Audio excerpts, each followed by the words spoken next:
today's video, I want to talk about the Bible, about what it is and how you can study it. Give a few different kinds of reading methods, talk about a few facts about the Bible. But before I do that, I want to give a little book recommendation. How to Read the Bible for All It's Worth. I don't have it on me, but I'll probably put it on the screen. It's a pretty solid book. I really like it. I know there might have been a few things in there I might have disagreed with, but it's pretty solid, especially the part where it talks about translations. That taught me quite a bit, and I'm actually going to talk about that a little later on in the video. But first off, what is the Bible? Well, it is the infallible Word of God. It is the only infallible document there is. And by infallible, I mean it can't be wrong. It's the final authority. It has about 40 different authors and 66 books if you're Protestant, and 39 books in the Old Testament, 27 books in the New Testament, about a 300 to 400 year gap in between. It was written in 3 different languages: Aramaic, Hebrew, and Greek. New Testament mainly in Greek, but then there's a few Aramaic phrases in there, but never really any portions in Aramaic. Old Testament mainly Hebrew, although there are parts in Ezra and Daniel, I believe, that are in Aramaic. But next up, translations. So I know most of you would be most familiar with the KJV, the King James Version of the Bible. And if you want to use that, that's fine, more power to you.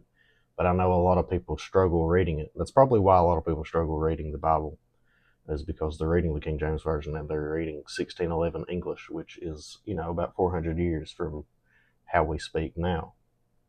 So if you struggle reading that, I would recommend the ESV, English Standard Version, the NIV, New International Version, or the NASB, New American Standard Bible.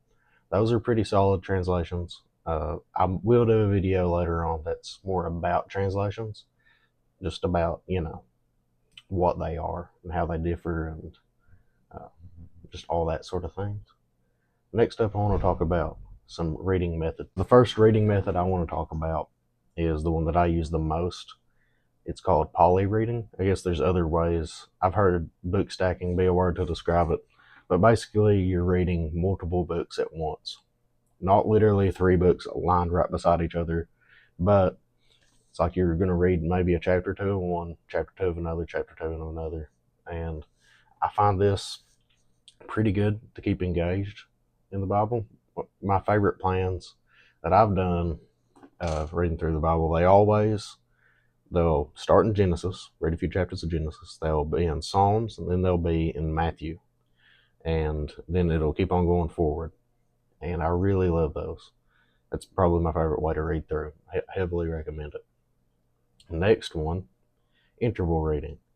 That's going to be like you read for about 30 minutes, then you pause for about maybe 15 or less. It doesn't really matter, you just read and then you take a break, and you let that time that you take a break to reflect on what you've read, write down some stuff, maybe do a little research.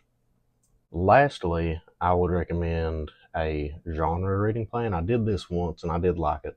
Basically, the Bible can really be broken down into multiple different genres. You've got the first 5 books, a lot of people call them the Law, the Pentateuch, the Torah. That's Genesis, Exodus, Leviticus, Numbers, and Deuteronomy. Then you'll have the history genre. That's going to be Joshua all the way through Esther.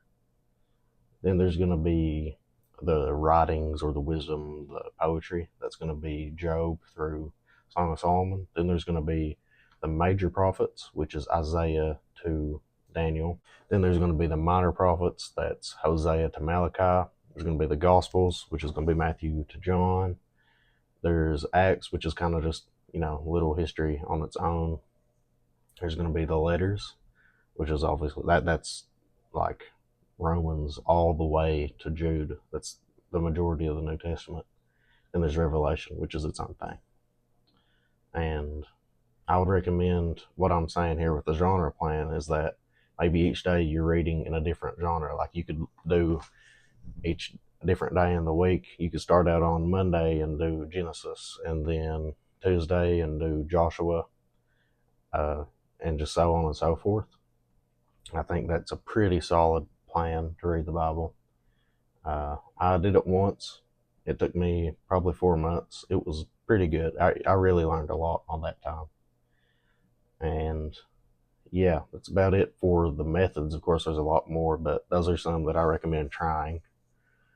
Uh, Lastly, this isn't a reading method, but this is more of a recommendation for people who never really read the Bible.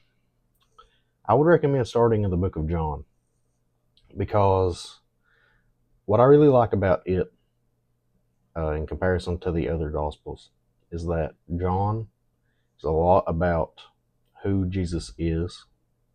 It's a lot about his sayings. You'll get a lot more difference in John than you are in Matthew, Mark, and Luke. And I'm a little biased because it was the first book of the Bible I really fully read through. And I just think it's a really good place to start.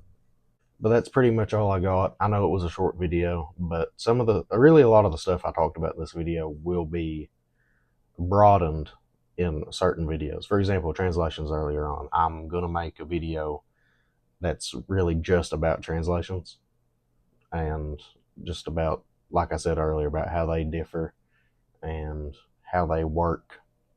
But yeah, that's about all I got. Thank you guys for watching. God be with you.